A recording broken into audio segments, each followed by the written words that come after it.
Something in your life has been unsettled lately, and it didn't start with a crisis. It started with symptoms, small ones at first, subtle shifts that were easy to ignore until they weren't. You began to notice that what once felt normal now feels heavy. Conversations feel strained. Silence feels louder. Even familiar places no longer give you the comfort they used to. You can't quite explain it, but something inside you keeps whispering. This is no longer where you belong. You didn't suddenly become dramatic. You didn't lose gratitude. You simply woke up one day with a strange restlessness that refused to go away. You can still function, go to work, smile at people, fulfill responsibilities, but underneath it all, there's pressure, like a clock ticking inside your chest. Not fear exactly. More like an internal urgency that doesn't let you fully relax anymore. Look at your daily life. Maybe your job still pays the bills, but it no longer feeds your spirit. You do what's required, yet your heart isn't in it the way it once was. Tasks feel repetitive. Meetings feel draining. You find yourself staring at your screen, wondering how you ended up here and why the idea of staying feels heavier than the risk of leaving. You haven't quit, but something inside you already has. At home, dynamics have shifted too. Family members may not understand you like they used to. You're not arguing more, you're just less aligned. You see things differently now. What once felt acceptable now feels wrong, or at least incomplete. You start choosing quiet over explaining yourself, not because you've given up, but because words no longer seem sufficient. And that loneliness, quiet, unspoken, settles in. Financially, things may feel unstable in an unusual way. Not necessarily worse, but unpredictable. Plans you were confident about don't move forward. Timelines stretch. Opportunities stall. At the same time, ideas you never considered before keep returning to your mind. You brush them off as unrealistic, yet they keep coming back, again and again, like a door gently knocking from the inside. Sleep becomes inconsistent. You're tired, but rest doesn't fully restore you. Your mind stays active at night, replaying moments, imagining futures, questioning decisions. You wake up with a sense that something is waiting for you, but you don't know what it is yet. And that not knowing is uncomfortable. Here's the part most people misunderstand. These are not signs that something is wrong with you. These are signs that something is changing around you and within you. Life does not always announce transitions with clarity. Sometimes it speaks through discomfort, through loss of appetite for old routines, through the quiet breaking down of what once felt stable. Picture this ordinary moment: you're driving alone, no music on, just road noise. Suddenly, a thought surfaces, not loud, not dramatic, just clear. You can't go back to how things were. It doesn't scare you, it sobers you, because deep down you know it's true. Whatever is happening, it's irreversible. You are already mid-transition, whether you chose it or not. This is where hope must be redefined. Hope is not always excitement. Sometimes hope looks like standing still while everything inside you rearranges. Sometimes hope is trusting that the pressure you feel is not meant to destroy you, but to realign you.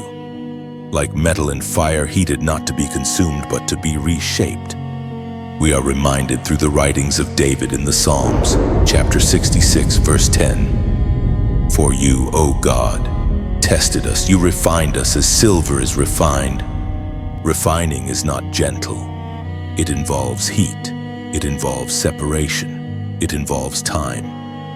But it also has purpose. Silver is not thrown into fire to be lost, it is put there to be revealed.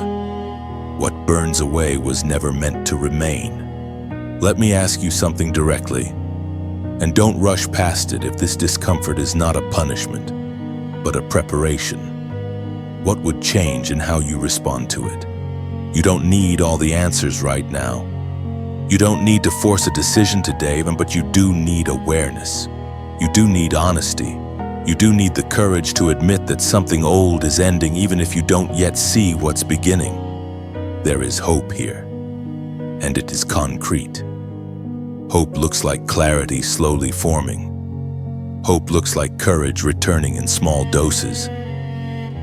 Hope looks like realizing that losing alignment with certain people, places, or patterns is not failure, it's growth.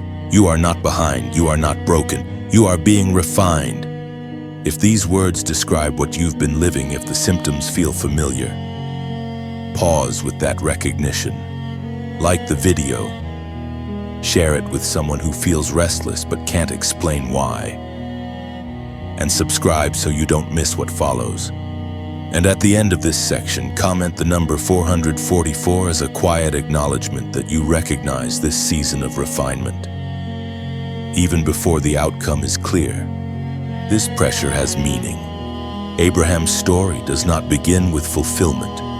It begins with a promise that seems unreasonable given the circumstances. He is called forward before he is ready, asked to leave what is familiar before he understands where he is going. Years pass, not months, years, then decades. The promise remains the same, but the timeline stretches longer than anything he could have imagined. 25 years pass between the moment the promise is spoken and the moment Isaac is finally born. During that waiting, Abraham lives an ordinary life filled with extraordinary tension. He builds tents, he travels, he manages resources, he navigates conflict, he grows older, his body weakens. Sarah's hope fades and returns, then fades again. There are moments of faith and moments of doubt, moments of obedience and moments where he tries to help the promise along. The waiting is not clean. It is human. This matters because waiting is often romanticized after the fact, but living inside it is exhausting. You understand this deeply. You are not waiting in a vacuum. You are waiting while bills are due, while family members ask questions you cannot answer, while your energy fluctuates between hope and resignation. You are waiting while time keeps moving forward, indifferent to how ready you feel. Abraham does not spend 25 years staring at the sky. He lives. And that is what makes the waiting heavy. Life does not pause just because you are in a season of delay. You still go to work. You still show up to obligations. You still age. And sometimes the hardest part is not that the promise feels far away. It's that everything around you keeps reminding you of the passage of time. Think about a common, everyday scenario. You are working towards something meaningful, a career shift, financial stability, a healed relationship, a sense of purpose. You do the right things. You plan carefully. You pray. You wait. But year after year, the breakthrough does not arrive the way you expected. Younger people surpass you. Others seem to receive what you have been preparing for with half the effort. You smile for them. But privately you wonder, did I misunderstand what I was promised? Abraham asked versions of that question too. He looked at his age. He looked at his circumstances. He looked at the absence of evidence. And still, the promise remained spoken, not updated, not revised, just delayed. Delay has a way of testing not only patience, but identity. When something you were sure about does not materialize, you begin to question yourself. You replay past decisions. You wonder if you waited too long or moved too soon. You ask whether obedience was worth the cost. These thoughts do not mean you lack faith.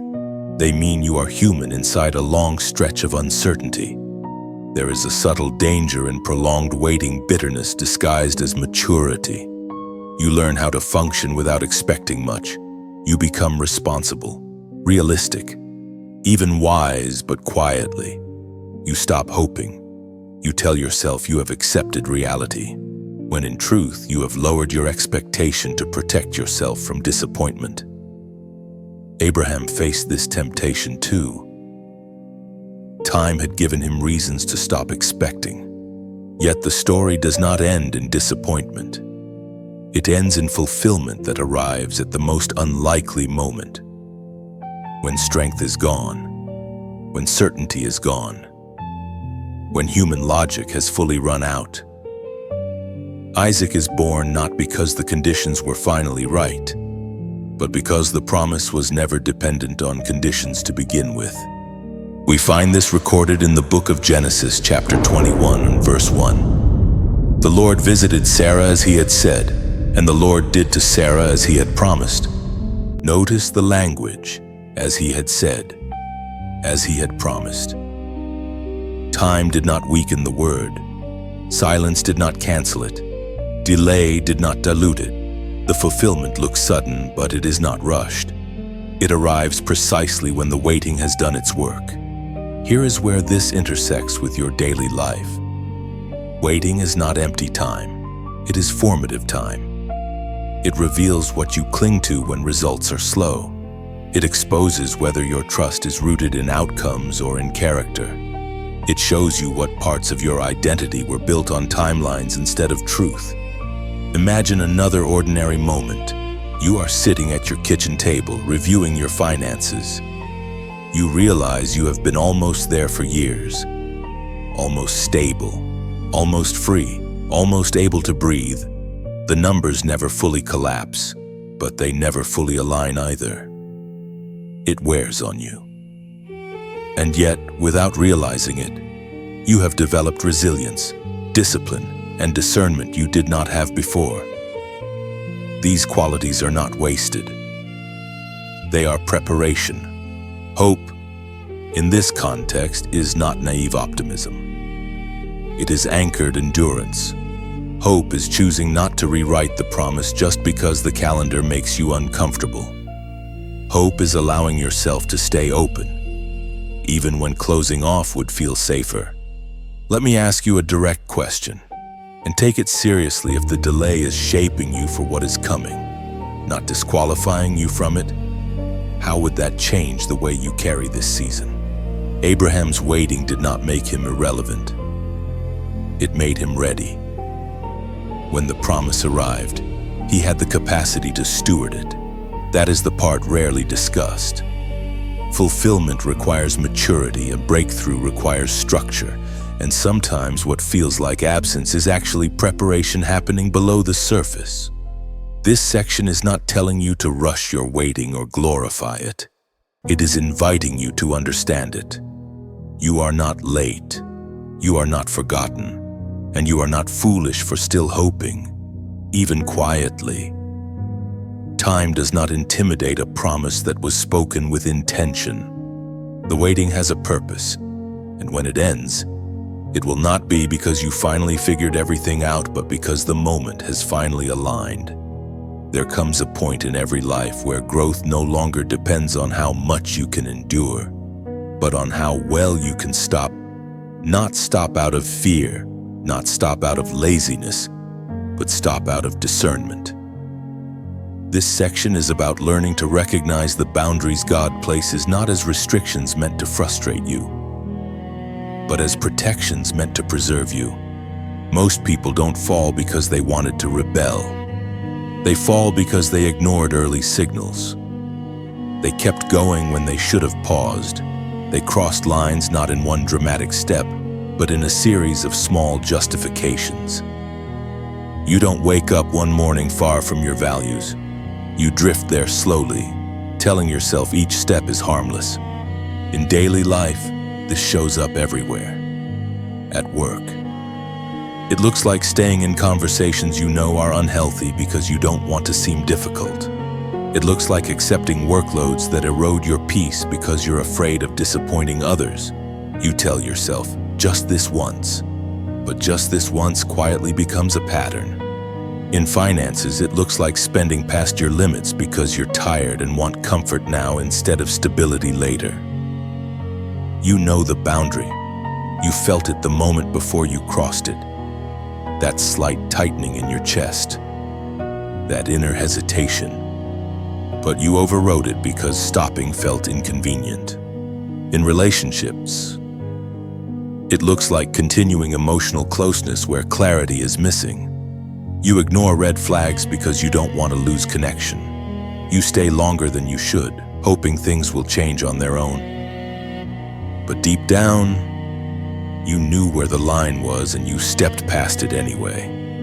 Learning to stop early is a skill, and like any skill, it requires practice. The problem is that many people only learn to stop after damage has been done, after words are spoken that can't be taken back, after trust is broken, after burnout sets in. Stopping late always costs more than stopping early. God's boundaries are often subtle. They don't always come as loud warnings. Sometimes they come as discomfort, as loss of peace, as a quiet internal resistance. That resistance is not weakness, it's information.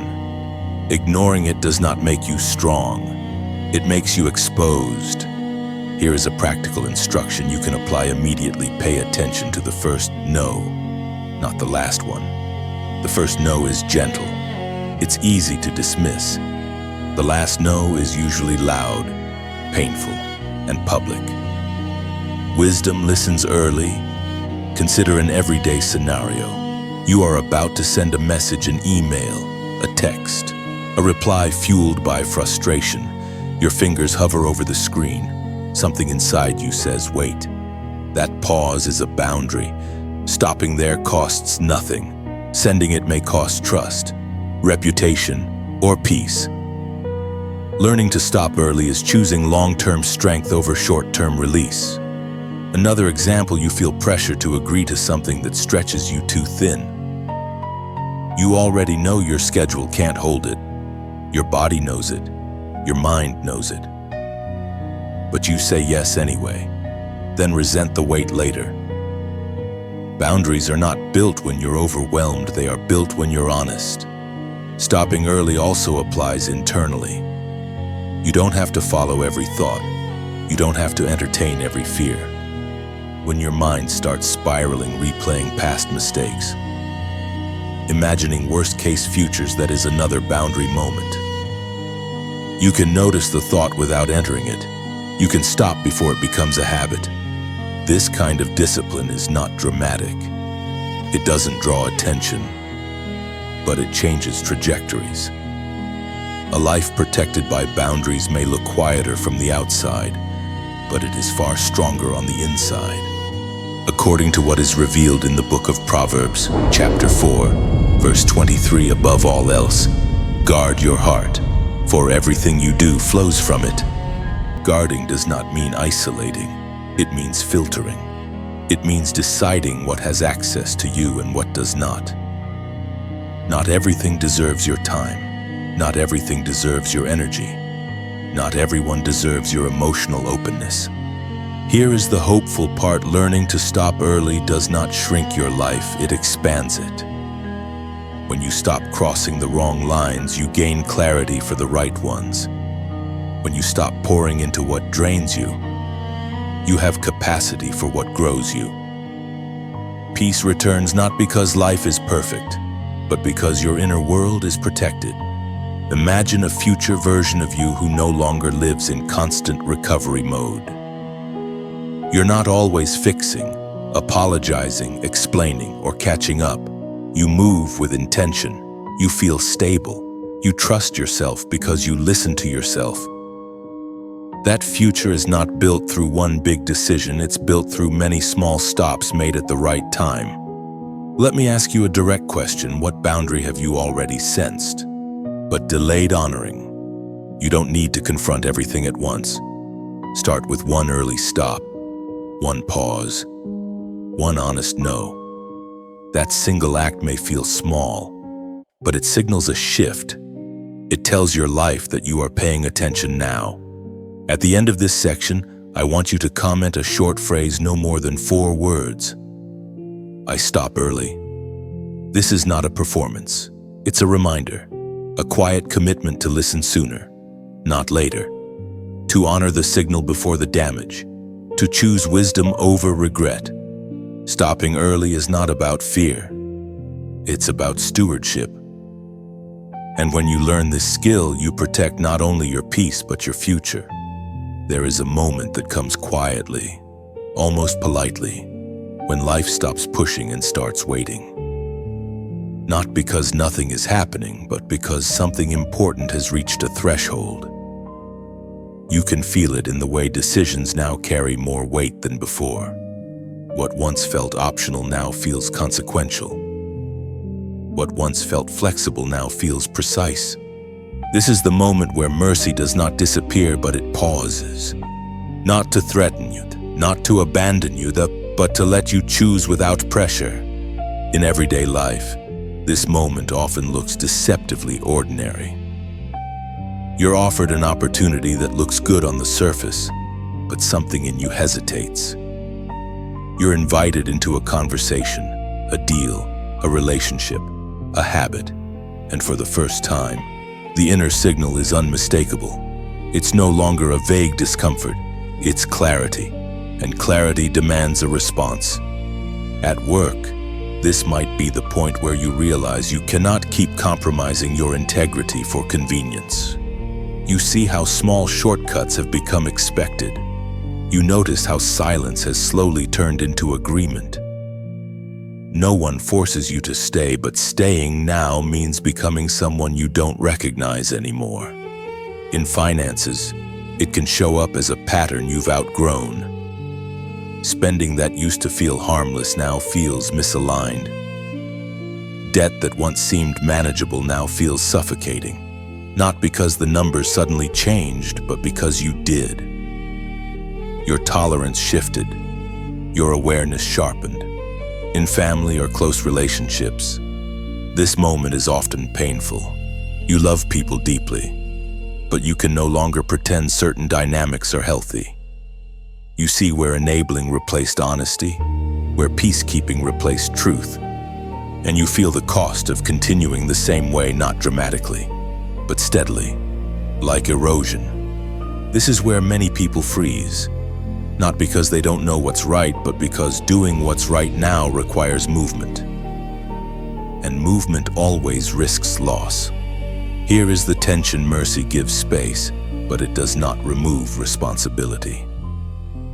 Grace opens the door, but it does not walk through it for you. When mercy pauses, it is not withdrawing kindness, it is honoring your agency.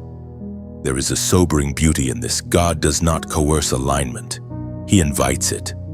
Imagine a train station at dusk. The train is present. The doors are open. There is no shouting, no urgency from the conductor, just stillness. You can board or you can stay. Both are allowed.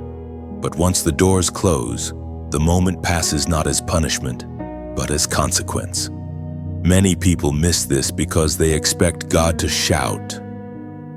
But often, the most decisive moments are marked by quiet.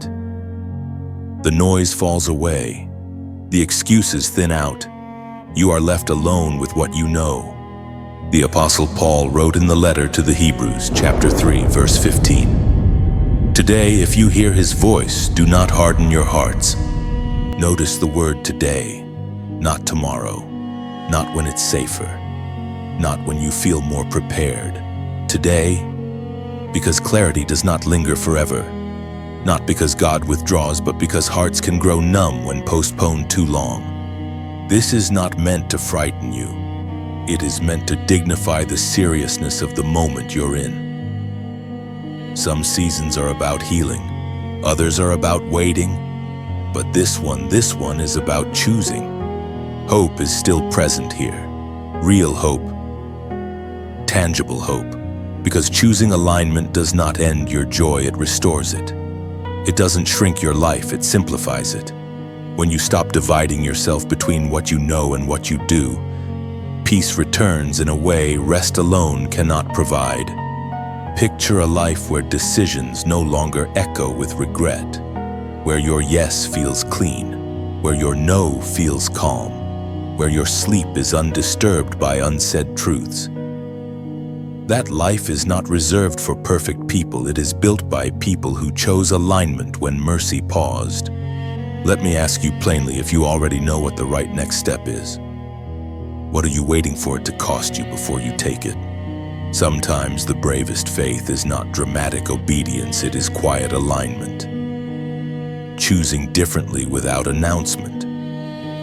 Stepping away without bitterness. Walking forward without applause. And if this message feels like a mirror rather than a lecture, consider this pressing like is like placing a small stone of remembrance marking the place where clarity found you. Sharing this is like lighting a lamp along the road, so someone else doesn't mistake silence for absence. Subscribing is not commitment to a channel, it is choosing to stay near the well while the season is unfolding. No pressure, no obligation, only invitation. Mercy is still present. The door is still open, but the moment is real. And moments like this are not meant to be analyzed forever. They are meant to be answered. The small act of marking a moment matters more than it seems. When something resonates and you acknowledge it, you create a reference point in your inner timeline. It becomes a line between before and after. Not because the moment was loud, but because you chose to notice it and not let it pass unnoticed. Staying connected to a source of clarity is not dependency, it is alignment. Just as travelers return to a well during long journeys, you remain near what reminds you who you are becoming. It is not about obligation or routine. It is about choosing nourishment while the season is still unfolding. There is a moment when resistance rises not from the outside, but from the unseen places that sense change before it arrives. You may not call them enemies. Sometimes they appear as pressure, distraction, confusion, or sudden opposition. But make no mistake, when alignment begins to solidify, something reacts. You feel it when progress starts attracting friction, when plans that felt quiet suddenly face resistance, when people question your decisions more than before, when old patterns try to reassert themselves with unexpected force. This is not coincidence, it is response. In everyday life, this often looks subtle. At work, you decide to operate with integrity, and suddenly you're labeled difficult. You stop participating in gossip, and conversations go quiet when you enter the room. You raise standards, and people who benefited from your silence grow uncomfortable. Nothing dramatic happens, but the atmosphere shifts. Financially, you notice strange interruptions. An unexpected expense appears right after you commit to better discipline. A delay surfaces the moment you decide to build long-term stability instead of short-term comfort.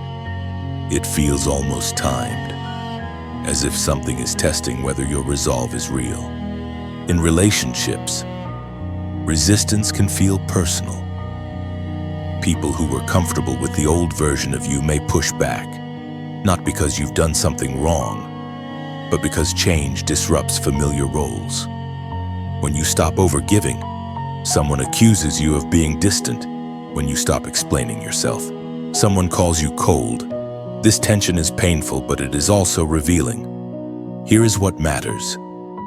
Resistance is not proof you are off course. Often, it is evidence that you are no longer passive.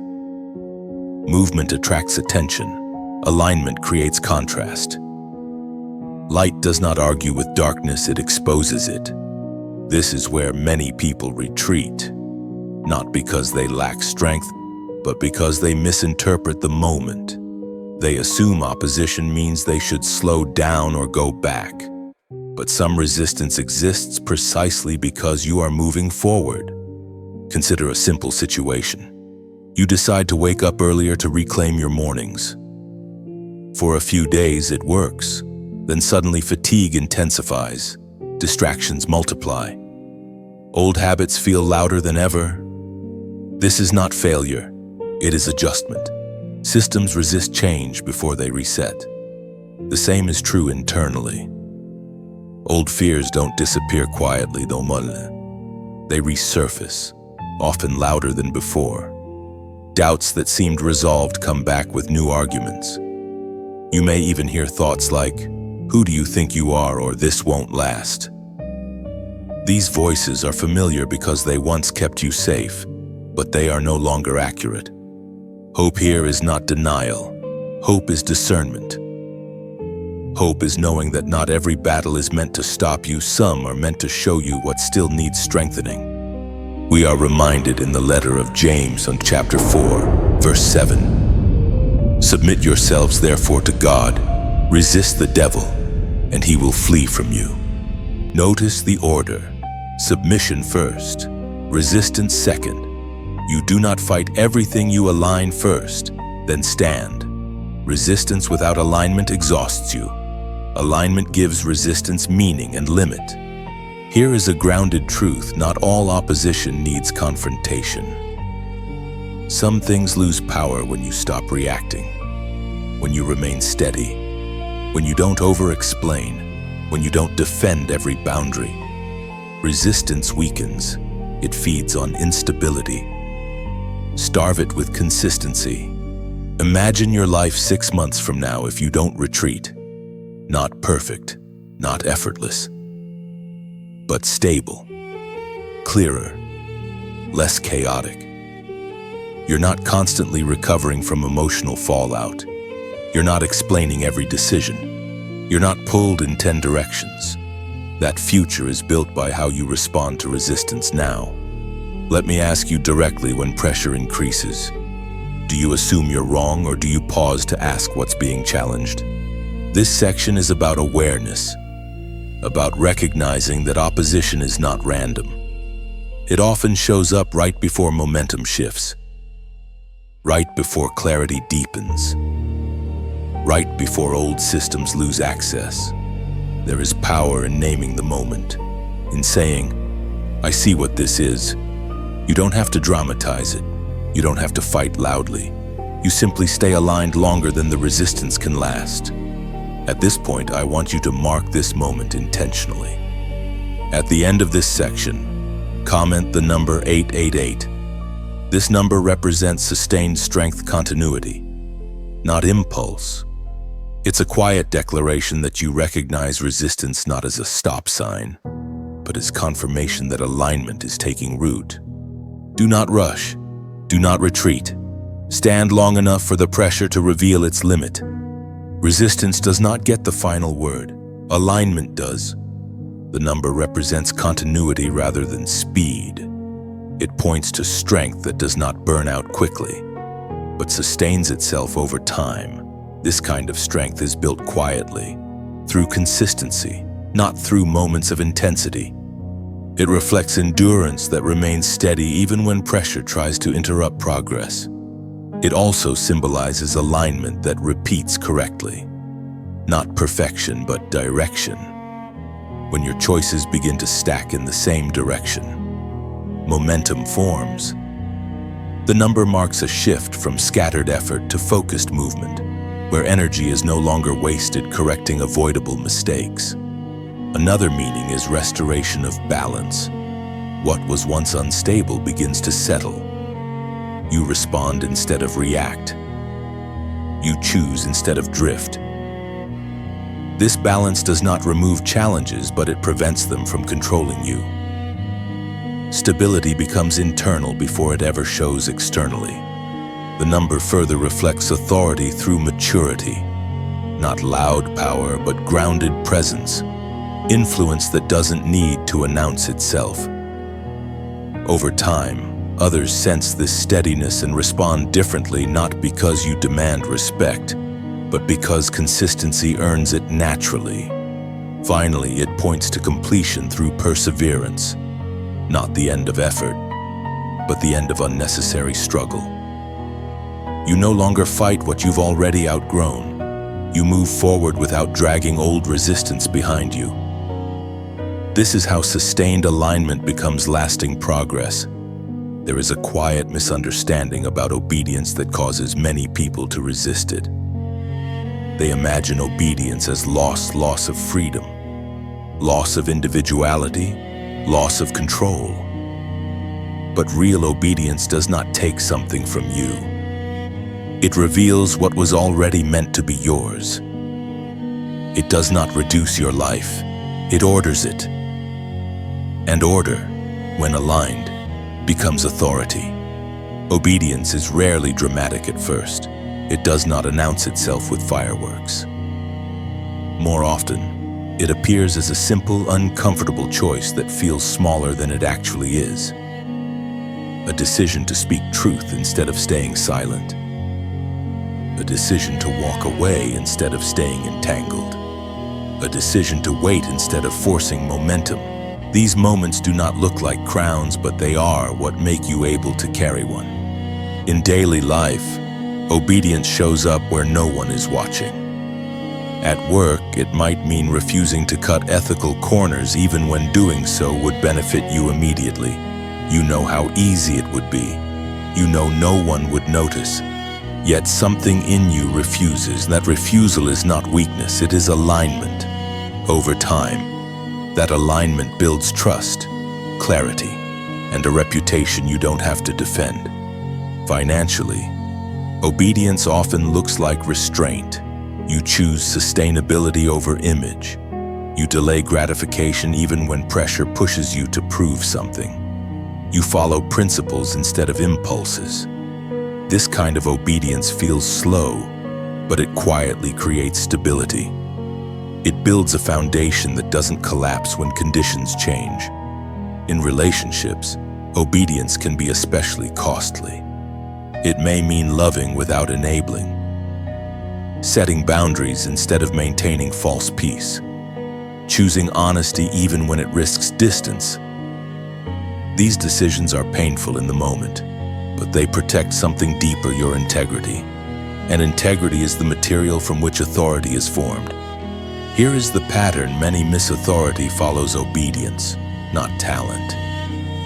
Skill may open doors, but obedience determines whether you remain inside the room.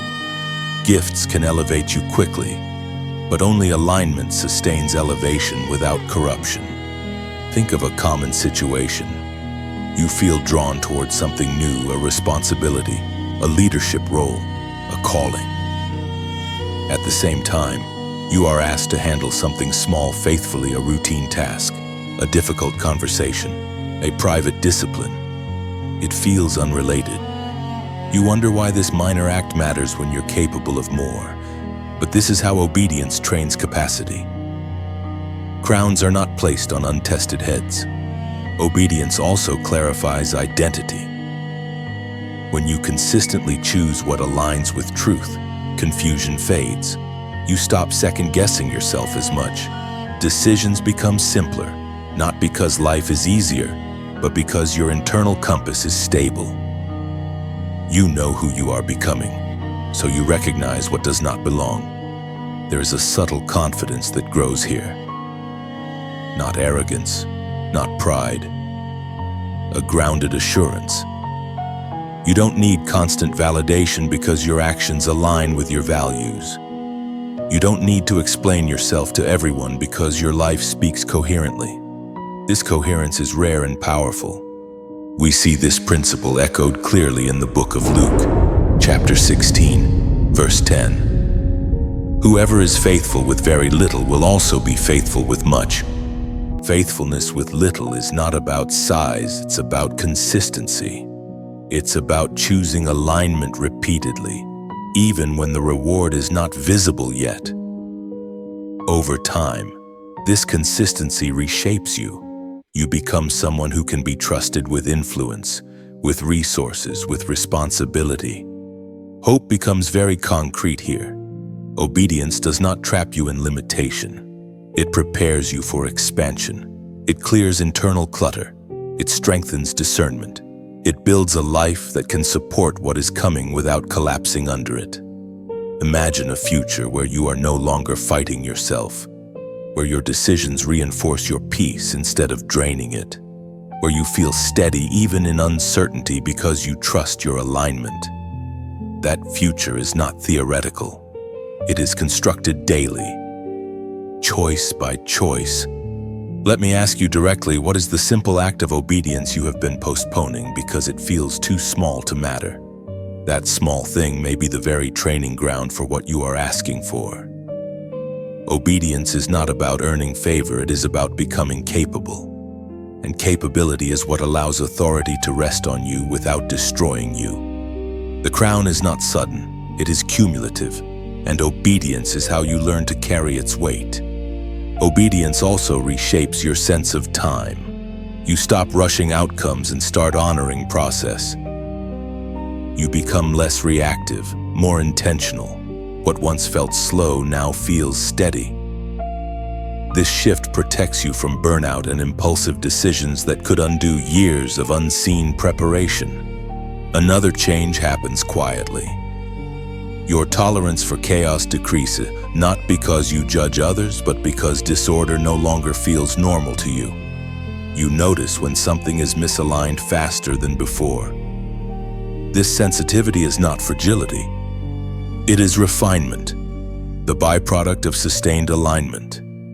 You may also realize that obedience simplifies your inner life. Fewer internal arguments, less justification, more peace when actions match convictions. Mental noise fades. You no longer negotiate with yourself at every turn. This clarity conserves energy and strengthens focus for what truly matters. Over time, obedience builds a kind of gravity around your life. People sense stability in you. Your words carry weight because your actions back them. You don't need to assert authority, it emerges naturally. This is how quiet faithfulness becomes visible strength, without striving or performance. This is where everything settles into place, not with noise, not with spectacle, but with gravity. The kind of gravity that doesn't crush you, but grounds you.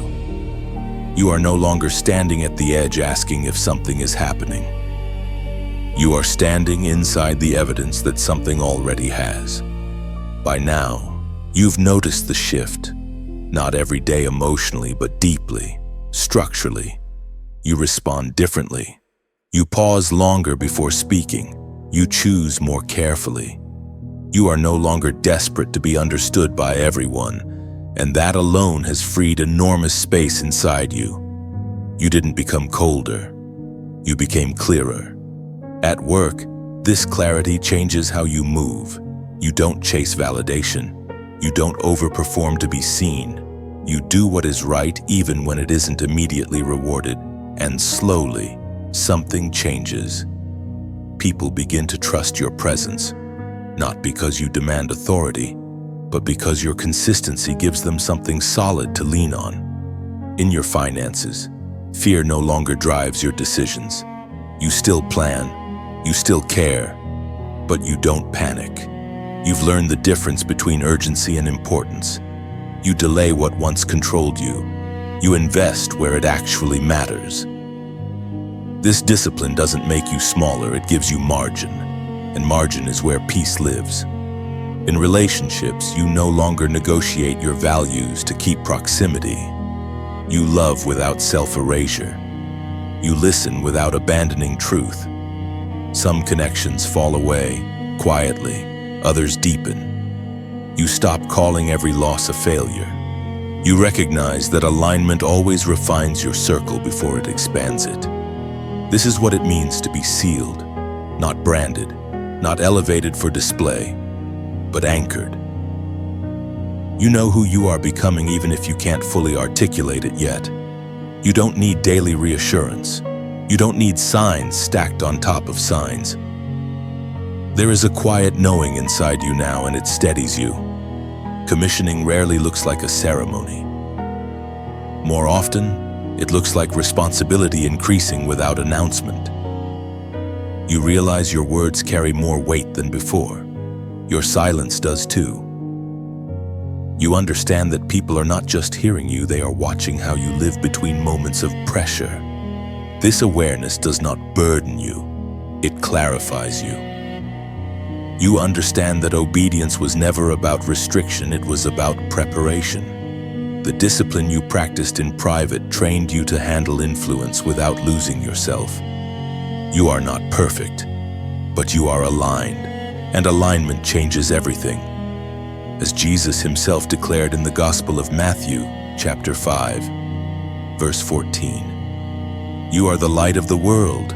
A city set on a hill cannot be hidden." Light does not argue. It does not chase attention. It simply remains lit, and remaining lit requires maintenance, truth, humility, consistency. You don't hide anymore, not because you crave exposure, but because clarity has removed the need to shrink. Hope here is no longer theoretical. It is practical and daily. Hope looks like waking up without dread, like facing uncertainty without panic, like making decisions that don't haunt you afterward. Your life is not free from difficulty, but it is no longer ruled by it. Legacy begins here, quietly, in how you handle pressure, in how you treat people when nothing is at stake, in the boundaries you keep even when no one enforces them. These things speak long after words fade. Let me ask you one final question, and sit with it honestly if your life is already speaking.